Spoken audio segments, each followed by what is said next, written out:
지난 한 주간 우리 특별 새벽 부흥의 은혜로 행복한 시간을 보내셨죠? 오늘 말씀을 준비하면서 특별 새벽 부흥의 그 말씀의 은혜, 또 기도의 은혜를 어떻게 일상의 예배로 또 우리의 매일의 경건 생활로 이어갈 수 있을까, 그렇게 말씀을 묵상하게 되었습니다. 말씀을 묵상하던 중에 이스라엘 역사 가운데 참 힘들고 어렵던 시대에, 하나님의 진노가 임할 수밖에 없던 그 시대에 하나님 앞에 진심으로 기도해서 그 민족을 구원했던 한 인물이 떠올랐습니다. 그가 바로 남유다 왕 요시야 왕입니다. 오늘 본문에 등장하는 그 왕이 우리 선지자에게, 훌다 선지자에게 사람을 보낸 왕이 바로 요시야 왕이거든요. 그 요시야 왕의 모습을 통해서 하나님 앞에 우리가 어떻게 기도하면 좋을지, 그리고 마음을 담은 기도를 어떻게 하면 좋을지 함께 나누기를 원합니다. 역대하 34장 35장에 우리 요시야 왕에 대해서 기록되어 있는데요, 요시야 왕의 생애를 한마디로 제 언어로 좀 요약한다면 하나님께 진심이었던 사람입니다. 오늘 점심 식사의 진심이었던 게 아니라 하나님께 진심이었던, 저희 딸이 그러더라고요. 아빠, 우리 선생님은 점심 식사의 진심이야, 이러더라고요. 정말 하나님께 진심이었던 사람이 요시야 왕입니다. 그것을 어떻게 알 수 있냐면, 요시야 왕은 8세, 너무 어린 나이죠. 우리나라 나이로 우리 보면 초등학교 1학년입니다. 그 나이에 왕이 됐어요. 그리고 그의 나이 20세에 종교개혁을 시작합니다. 근데 선대 왕이었던 므낫세 왕과 암몬 왕, 그 두 왕이 합쳐서 섬겼던, 나라를 통치했던 기간이 57년입니다. 이 긴 기간 동안 남유다와 이스라엘은 우상으로 가득 찼습니다. 심지어 므낫세 왕은 하나님의 성전에 아로생인 목상, 우상을 만들어서 성전에 두었습니다. 그 정도로 우상으로 가득 찼던 시대가 바로 선대기 두 왕의 시대였습니다. 20살부터 약 7년 동안, 그가 26살이 될 때까지 이제 우상을 뿌리 뽑기 시작합니다. 모든 우상을, 전국을 찾아다니면서 우상을 부수고요, 그리고 그것을 가루를 냅니다. 뿐만 아니라 우상을 섬겼던 제사장들을, 그리고 제사장들의 그 묘까지 파헤쳐서 그 뼈를 가루로 만들어서 태웁니다. 아주 강한 의지를 드러내는 거죠. 더 이상 이 땅에 우상은 발질 틈이 없다, 이런 종교개혁을 7년 동안 단행합니다. 오늘 읽진 않았지만 오늘 34장 8절 말씀인데요, 제가 읽겠습니다. 요시야가 왕에 있은 지 18째 해에 그 땅과 성전을 정결하게 하기를 마치고 그의 하나님 여호와의 전을 수리하려 하여 아사랴의 아들 사방과 시장 마아세야와 서기관 요아하스의 아들 요아를 보낸지라. 그가 왕위에 있은 지 18째입니다. 그러니까 말하자면 그가 8세에 왕이 됐으니까 26살이 됐던 거죠. 그 해에 이제 종교개혁이죠. 그 땅의 우상들을 철거하는 것이 이제 마무리가 됐습니다. 20살에 시작해서 이 영적인 정결, 이 청소를 7년에 걸쳐서 마치게 되었습니다. 이 본문의 말씀을 우리가 쭉 읽을 때는 7년 동안 열심히 일했구나, 열심히 우상을 척결했구나, 이런 영적인 정결을 했구나, 이렇게 생각하게 되지만 본문을 볼 때 3절과 8절을 좀 연이어서 보면 느낌이 좀 다릅니다.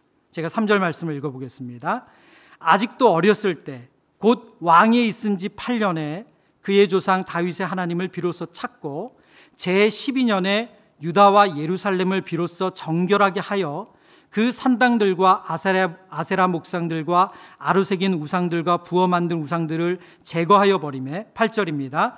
요시야가 왕위에 있은 지 18째 해에 그 땅과 성전을 정결하게 하기를 마치고. 그 어린 나이에 왕이 된 요시야 왕이 그의 통치 기간 내내 뭘 했는지를 지금 보여주는 거죠. 그는 하나님을 온전히 섬기기 위해서 우상을 그 땅 가운데 없애는 것에, 뿌리 뽑는 것에 진심이었습니다. 하나님을 향한 진심을 이렇게 표현했던 왕입니다. 근데 오늘 저희가 함께 읽었던, 봉독했던 말씀은 이 요시야 왕의 진심이 기도에 어떻게 담겨 있는지를 자세하게 보여주고 있습니다. 오늘 본문 27절 말씀을 한 번 더 읽겠습니다. 내가 이곳과 그 주민을 가리켜 말한 것을 내가 듣고 마음이 연약하여 하나님 앞 곧 내 앞에서 겸손하여 옷을 찢고 통곡하였으므로 나도 내 말을 들었노라. 여호와가 말하였느니라. 오늘 27절에 보니까 지금 이 본문의 내용은 요시야 왕이 훌다 선지자에게 사람들을 보내서 하나님의 뜻을 듣는 내용입니다. 그러니까 훌다 선지자가 요시야 왕에게 전해주는 메시지거든요. 그런데 내가 듣고 마음이 연약하여 하나님 앞 곧 내 앞에서 겸손하여 옷을 찢고 통곡하였다라고 말합니다. 여기서 내가, 너는 바로 요시야 왕을 가르칩니다.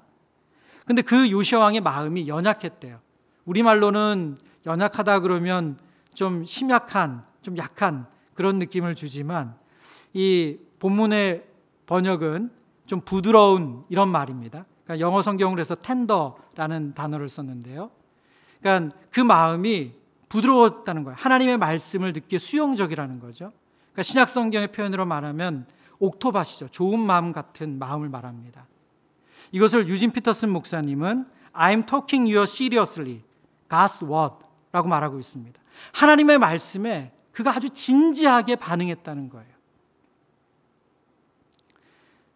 요시야 왕은 하나님의 말씀 앞에 아주 진지한 사람이었습니다.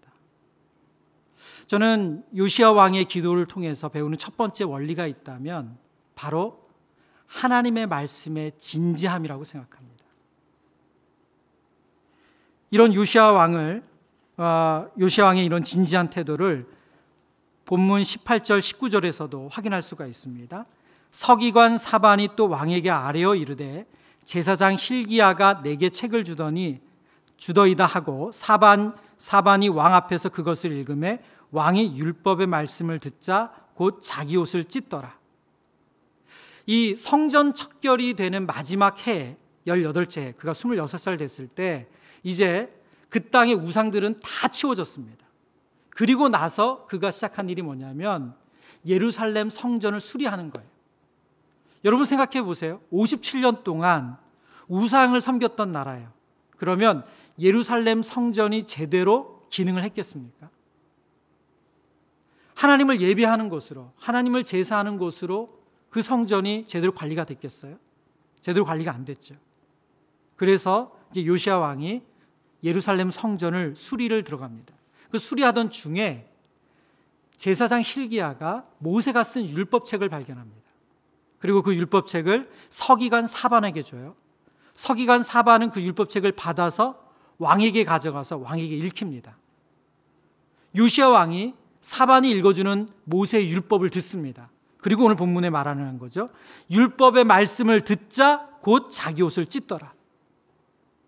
하나님의 말씀을 듣고 나서 요시야 왕의 반응이 뭐였죠? 옷을 찢는 거였어요.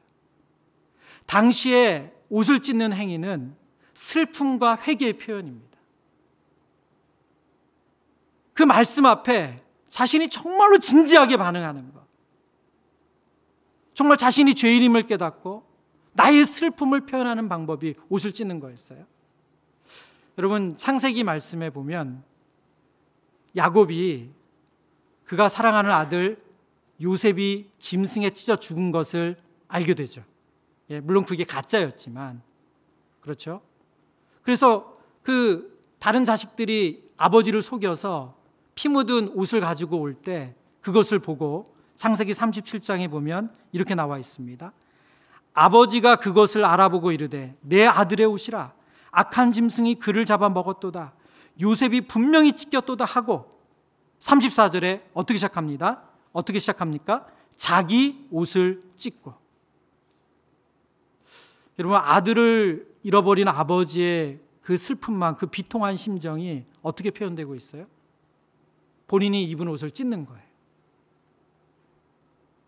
여러분 이 땅에서 부모가 당할 수 있는 가장 큰 슬픔이 자녀를 잃은 슬픔 아니겠어요? 근데 지금 요시야 왕이 하나님의 말씀이 귀에 들리자 그가 어떤 반응을 보였습니까? 그의 옷을 찢는 거예요. 하나님의 말씀 앞에 얼마나 그가 진지했는지를 보여주는 거죠. 요시야 왕의 기도는 이런 말씀에 진지한 태도에서 기도가 나왔습니다.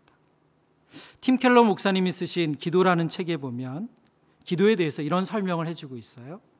제가 자막으로도 부탁드렸는데요. 여러분 눈으로 좀 같이 보시겠어요? 기도의 목표가 진실하고 인격적인 교제라고 본다면 온 마음을 다해 성경에 기록된 한 구절 한 구절에 깊이 몰입하는 게 기도하는 법을 배우는 유일한 길이다. 갓난아이가 말을 배우듯 더듬을지 모르지만 달리 방법이 없다. 그렇다고 기도할 때마다 성경부터 읽어야 한다는 얘기는 아니다. 스펀지와 비슷해서 가끔씩만 물을 적셔줘도 얼마든지 작업이 가능하다. 지금 기도에 대해서 팀 켈러 목사님이 설명하면서 뭐라고 말씀하고 있습니까? 온 마음을 다해 성경에 기록된 한 구절 한 구절에 깊이 몰입하는 게 기도하는 법을 배우는 거다. 이것이 기도하는 법을 배우는 유일한 길이라고 설명하고 있습니다. 다른 방법이 없대요. 요시야 왕이 진심으로 하나님 앞에 기도할 수 있었던 이유는 말씀 앞에 진지했기 때문이에요. 하나님의 말씀을 들을 때 그것을 자신의 이야기로 들었기 때문입니다. 그렇기 때문에 그의 기도가 진심이었어요. 팀 켈러 목사님이 그의 책에서 이어서 또 이런 기도에 대한 설명을 합니다. 기도는 하나님의 말씀을 읽는 일에 토대를 두고 있으며 서로 뗄 수 없는 관계다. 성경과 기도는 한 덩이가 되어 크리스천을 참 하나님과 멀어지지 않도록 단단히 붙들어준다. 성경과 기도는 한 덩이가 되어서 그리스도인을 하나님과 멀어지지 않게 단단하게 붙들어준다는 겁니다. 말씀이 없이는, 말씀과 기도가 한 덩어리가 안 돼서는 하나님께 붙들릴 수 없다는 거예요. 오늘 우리가 이 시간에 기도하기 전에 말씀을 대하는 이유가 무엇입니까? 바로 이 내용 때문에 그래요. 우리가 말씀과 기도가 한 덩이 될 때만 하나님께 붙들림 받을 수가 있어요. 여러분 혹시 긴 시간 기도했는데 기도하고 일어나서 딱 엘리베이터 타면서 내가 뭘 기도했지? 아무것도 기도 안 한 적, 그런 적 없어요? 분명히 열심히 기도한 것 같은데 뭘 기도했는지 기억이 나지 않아요? 그리고 울면서 내 감정을 다 쏟아넣긴 했는데 그래서 좀 속이 시원하긴 한데 그 다음에 남는 게 없는 것을 경험한 그런 기도 시간 없으셨나요? 말씀과 기도가 한 덩이가 되지 않으면 우리의 기도가 이렇게 허무하고 공허할 수가 있습니다. 그래서 성경은 말씀에 진지하게 대하라고 말씀하세요. 그럴 때 우리의 기도가 살아난다고 합니다. 그렇다면 어떻게 하나님의 말씀을 진지하게 대할 수 있을까요? 앨런 데이비스라는 우리 구약학 교수님께서 하나님의 진심이라는 책에서 이렇게 설명하고 있습니다. 성경을 통해 하나님과 관계 맺는 비법이 있다면 그것은 아마도 책장을 천천히 넘기는 일일 것이다. 대단한 비법이 아니죠. 예, 대단한 비법이 아니에요. 근데 이 구약학 교수님이 그 하나님의 진심이라는, 그러니까 구약에 나오는 성경 각권의 속에 있는 하나님의 진심을 어떻게 읽을 수 있는가를 설명한 책이거든요. 그 책에서 우리가 하나님의 진심을 알려면, 하나님의 마음을 알려면 책장을 천천히 넘겨야 된대요. 여러분, 이건 저와 여러분 다 할 수 있는 거 아닙니까? 예. 우리가 성경을 읽을 때 너무 조급하게, 성급하게 읽는 경향이 있습니다. 사실 우리가 책을 읽을 때도 그렇죠. 예. 특별히 오늘날처럼 SNS가 아주 발달한 이 시대에 우리가 글을 읽는 것에 좀 피로감을 느껴서 사실 글을 천천히 잘 안 읽습니다. 예. 대충 읽죠. 예. 여러분 깨똑에서 그런 일 많지 않습니까? 분명히 읽고 나서 답변을 했는데 전혀 이상한 답을 올린 거예요. 그리고 나서 여러분 머리 찌은 적 있지 않으세요? 삭제 버튼을 눌렀는데 벌써 누군가는 읽었어. 소리를 킬 수 없어. 왜 그렇죠? 우리가 너무 급해요. 너무 급해요. 빨리 답하고 빨리 해석하려고 하고 빨리 이해하려고 해요. 근데 성경을 대할 때도 우리가 그러고 있다는 거예요. 지금 구약학자가 하나님과 깊이 교제하려면, 성경을 알아가려면, 진지하게 대하려면 여러분에게 히브리어를 요구하지 않아요. 여러분에게 헬라어를 요구하지 않아요. 뭘 요구하고 있습니까? 책장을 천천히 넘기래요. 이거는 팀켈러 목사님이 아까 우리에게 알려준 기도의 내용과 똑같지 않습니까? 제가 다시 한번 그 내용을 말씀드리죠. 기도의 목표가 진실하고 인격적인 교제라고 본다면 온 마음을 다해 성경에 기록된 한 구절 한 구절에 깊이 몰입하는 게 기도하는 법을 배우는 유일한 길이다. 여러분, 오늘부터 해보지 않으시겠어요? 물론 우리 하루에 5장 목표가 있습니다. 성경 일독 목표가 있습니다. 예, 그거대로 하시면 분명히 도움이 됩니다.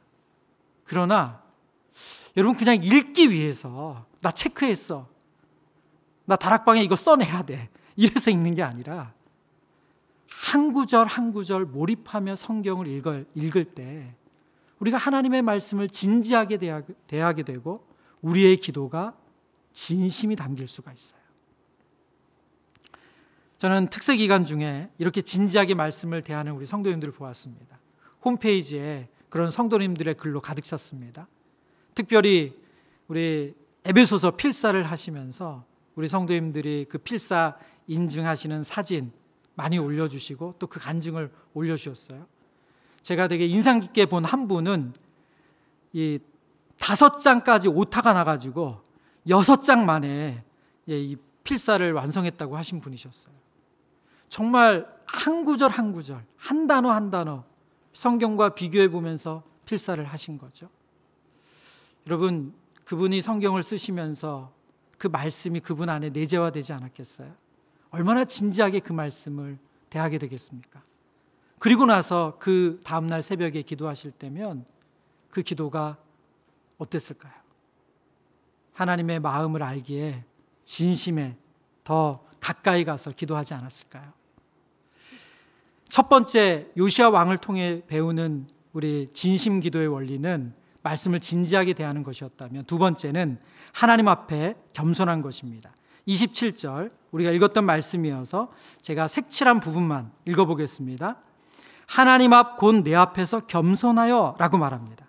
그러니까 내가 듣고 마음이 연약하여 하나님 앞 곧 내 앞에서 겸손하여 라고 지금 훌다 선지자가 얘기하고 있는 거예요. 요시야가 하나님을 대하는 태도가 겸손하다고 말하고 있습니다. 무엇으로 그가 겸손하다는 것을 알 수 있는가?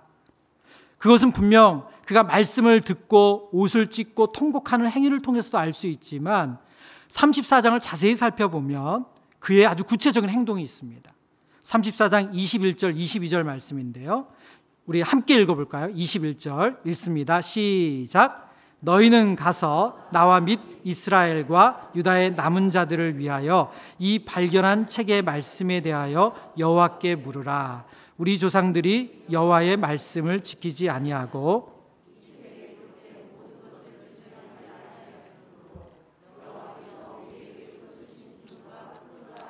22절입니다. 이에 hil기야와 왕이 보낸 사람들이 여서진자 훌다에게로 나아가니 그는 하스라의 손자 도학 아들로서 예복을 관리하는 살룸의 아내라. 예루살렘 둘째 구역에 살았더라. 그들이 그에게 이 뜻을 전하매. 오늘 본문에 제가 두 군데에 색깔을 넣었습니다. 강조를 한 거죠. 첫 번째 21절에 보면 여호와께 물으라. 우리 자막을 한 번 더 보여주시겠어요? 여호와께 물으라고 말합니다. 21절에 이 발견한 책의 말씀에 대하여 왕이 여호와께 물으라고 말하고요. 22절에 보면 이에 hil기야와 왕이 보낸 사람들이 여선지자 훌다에게로 나아간다고 말합니다. 지금 왕이 율법책을 읽고 난 다음에 보인 반응이 뭐냐면 이 내용을 어떻게 해야 되는지 하나님께 물으라는 거예요. 그리고 그 구체적인 행동이 뭐냐면 선지자를 찾아가는 거예요. 여러분, 이 본문을 자세히 살필 때 누가 더 높은 사람 같으세요? 요시야 왕입니까? 훌다 선지자입니까? 이 구도 속에서 누가 더 저자세이고 누가 더 높은 사람으로 지금 비춰집니까? 왕이 더 저자세 아닌가요? 그가 더 낮은 마음으로 어떻게든 알고자 하는 마음으로 지금 선지자에게 나가고 있지 않습니까? 근데 구약의 왕들은 실제로 이런 태도를 취하지가 않아요. 대표적으로 보면 우리 창세기 41장에 바로 왕이 그렇습니다. 본문의 내용 보면 이렇습니다. 41장 14절인데요. 이에 바로가 사람을 보내어 요셉을 부르매 그들이 급히 그를 옥에서 내놓은지라. 바로가 사람을 보내서 요셉을 불러요. 그가 찾아가지 않아요. 그가 꿈을 해석하기 위해서 도움을 받고자 지금 요셉을 찾는데도 사람을 보내서 요셉을 데려오지 그가 찾아가지 않습니다. 또 이 똑같은 상황이 다니엘서 2장에서도 느부갓네살 왕도 똑같죠. 다니엘을 그가 부르지, 호령해서 부르지 그가 찾아가지 않습니다. 그러나 지금 요시야 왕은 어떤 태도를 보이고 있어요? 하나님께 물으라 그러면서 선지자를 데려오는 게 아니라 왕과 hil기야 제사장을 통해 사람을 보내서 묻습니다. 이게 겸손한 태도 아닌가요? 이 겸손하다고 쓰인 이 단어가 다른 사사기 구약 성경의 사사기에 보면 어떻게 또 번역되었냐면 그날에 모압이 이스라엘 수하에 굴복함에 그 땅이 80년 동안 평온하였더라. 굴복하다는 단어로 쓰였습니다. 겸손하다는 단어와 굴복하다는 단어가 같은 히브리어입니다. 그러니까 지금 요시야 왕은 하나님의 말씀을 물으러 가는데 이 훌다 선지자에게 묻는데 어떤 태도를 취하는 거예요? 말씀하시면 그대로 어떻게 하겠다고요? 따르겠다고요. 순종하겠다고요. 굴복하겠다고요. 지금 그 태도로 묻고 있는 거예요. 여러분, 이게 기도의 태도입니다. 여러분, 오늘 어떤 마음으로 하나님 앞에 나오셨어요? 하나님께서 말씀하시면 제가 무조건 굴복하겠습니다. 주님이 뭐라고 말씀하셔도 제가 따르겠습니다. 여러분, 그 마음으로 오셨습니까? 아니면 하나님 말씀 좀 해줘 봤어요. 하나님 왜 그러신 거예요? 혹 이런 태도로 여러분 오신 분은 없습니까? 오늘 요시야 왕이 우리에게 보여주는 태도는 하나님 앞에 겸손함입니다. 주님의 뜻을 알기 원합니다. 주님을 배우기 원합니다. 저를 깨우쳐 주세요. 하나님, 저는 미련하고 악합니다. 여러분, 이것이 기도에 대해서 우리가 가져야 될 태도입니다. 오늘 이 밤에 저희가 기도할 때 그래서 이렇게 기도했으면 좋겠습니다. 하나님, 정말 저는 무지합니다. 제가 겸손하게 하나님의 음성 듣게 해주세요. 제가 겸손하게 하나님의 뜻을 듣게 해주세요. 근데 여러분, 기도할 때 이 겸손한 태도와 가장 반대되는 모습이 있다면 어떤 모습일까요? 그것은 바로 기도의 자리로 나오지 않는 거죠. 기도하지 않는 겁니다. 내 힘으로 할 수 있을 때까지 버티다가 너무너무 안 될 때 그때 나오는 거겠죠. 제가 꽤 지난 일입니다. 수년 전 일인데요. 송림 본당에서 금요기도에 안내를 하고 있었습니다. 그런데 그때 오랜만에 성도님을 만났어요. 한 분을 만났어요. 근데 그분은 늘 금요기도에 앉아서 기도하시는 자리가 있었던 분이세요. 정말 수년 동안 늘 그 자리에서 기도하셨던 분이세요. 그런데 꽤 오랫동안 안 보이시다가 딱 그분을 만난 거예요. 그러니까 얼마나 반가웠겠어요. 그래서 반갑게 인사를 나눴어요. 그런데 그분도 오랜만에 저를 본 게 되게 괴면쩍으셨던지 그분이 저에게 이렇게 얘기하시는 거예요. 목사님, 좀 살만하니까 기도를 안 하더라고요. 목사님, 좀 살만하니까 기도를 안 하더라고요. 여러분, 우리의 상황이 힘들고 우리의 마음이 너무너무 바닥이고 고통스러울 때는 금요기도를 찾습니다. 새벽기도를 찾습니다. 그런데 좀 살만해지면 스멀스멀 우리 안에 교만한 마음이 들죠. 그래서 우리가 하나님 앞에 겸손한 태도로 나가기보다 내가 할 수 있는 데까지 버티다가 나가게 됩니다. 오늘 요시야 왕을 통해서 하나님은 우리에게 진심을 담은 기도를 하려면 겸손해야 된다 말씀합니다. 이 요시야 왕의 진심이 담긴 기도가 오늘 본문 28절에 보면 응답이 됩니다. 28절 말씀 함께 읽어보겠습니다. 그러므로 내가 내게 너의 조상들에게 돌아가서 평안히 묘실로 들어가게 하리니 내가 이곳과 그곳 주민에게 내리는 모든 재앙을 내가 눈으로 보지 못하리라 하셨느니라. 이에 사신들이 왕에게 복명하니라. 오늘 본문의 내용을 보면 하나님의 정확한 기도응답입니다. 정확한 기도응답이라고 제가 표현한 것은 바로 이 앞에 있는 21절 하반절에 요시야 왕이 이렇게 간구했기 때문에 그래요. 어떻게 간구했습니까? 하반절 내용이 이렇습니다. 우리 조상들이 여호와의 말씀을 지키지 아니하고 이 책에 기록된 모든 것을 준행하지 아니하였으므로 여호와께서 우리에게 쏟으신 진노가 크도다. 하나님의 진노가 크도다. 하나님 진노 안 당하게 해주세요. 그 기도를 한 거잖아요. 근데 28절에 하나님께서 어떻게 대답하셨습니까? 너의 조상들에게 돌아가서 평안히 묘실로 갈 거다. 모든 재앙을 내가 눈으로 보지 않는다. 아주 정확하게 하나님께서 응답을 하셨어요. 요시아의 진심으로 드린 기도 때문에 요시아뿐만이 아니라 이스라엘 공동체가 다 살게 되었습니다. 그런데 이어서 30절에 보면 요시아 왕은 여기서 멈추지가 않아요. 기도가 응답되었는데 멈추지 않습니다.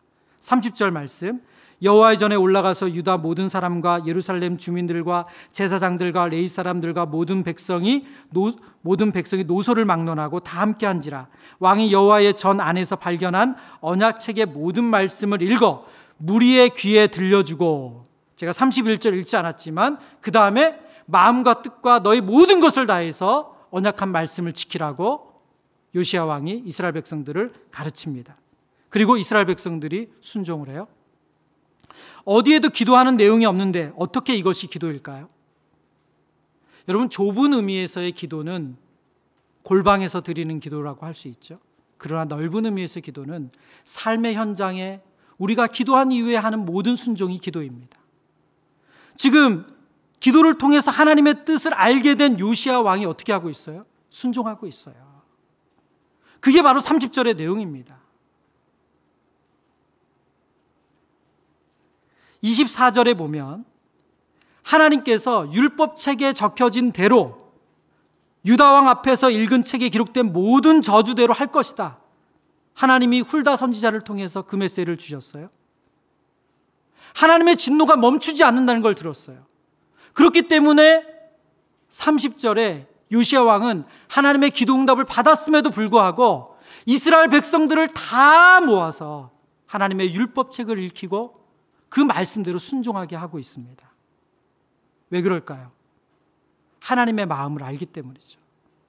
하나님의 어떤 마음요? 그 백성을 저주하고 심판하고자 하는 것이 하나님의 마음이 아니라 그 백성에게 평안을 주고자 하는 하나님의 마음.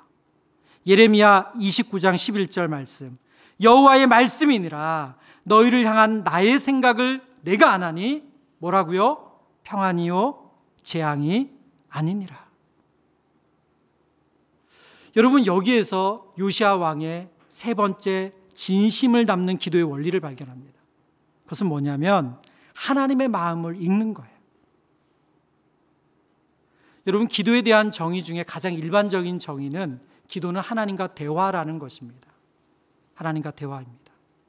여러분, 이 대화도 수준이 있잖아요. 가장 기초적인 대화는 뭐죠? 그냥 정보만 전달하는 거죠. 그렇죠? 근데 수준 높은 대화는 뭘까요? 표면적인 내용뿐만이 아니라 그 사람의 마음을 읽는 거죠. 이면에 있는 그 사람의 마음을 읽는 게 정말 수준 높은 대화죠. 그래서 우리가 그런 대화를 하면 그런 얘기 하잖아요. 어떻게 그렇게 내 마음을 잘 아세요? 내 속에 들어갔다 나오셨어요? 우리 이런 얘기를 하잖아요. 그렇죠. 분명히 내가 한 얘기보다 더 깊게 이해하는 게 수준 높은 대화죠. 여러분, 기도도 이와 비슷합니다. 초보적인 기도는 내 이야기만 하는 거예요. 중급 단계의 기도가 있다면 말하자면 하나님과 티키타카를 하는 거죠. 내 이야기도 하고 하나님의 말씀도 듣고. 근데 가장 높은 수준의 대화가 있다면 뭘까요? 기도가 있다면 뭘까요? 바로 하나님의 마음을 아는 겁니다. 지금 요시야 왕은 기도 응답을 받았지만 그가 멈추지 않고 이렇게 행동하고 순종하는 이유는 뭡니까? 하나님의 마음을 그가 아니까요. 저주가 아니라 평안을 주고자 하는 하나님의 마음을 아니까 그가 이렇게 멈추지 않고 이스라엘 백성들에게 율법책을 귀에 읽혀 듣고 순종하도록 돕는 거예요. 그래서 결론이 33절입니다. 우리 다 같이 읽어보겠습니다. 시작. 이와 같이 요시야가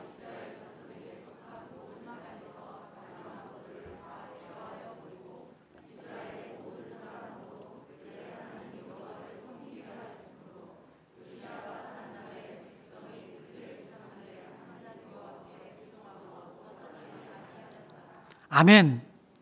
여러분 너무 멋지지 않나요? 이스라엘의 모든 사람으로 그들의 하나님 여호와를 섬기게 하였으므로 하나님 여호와께 복종하고 떠나지 아니하였더라.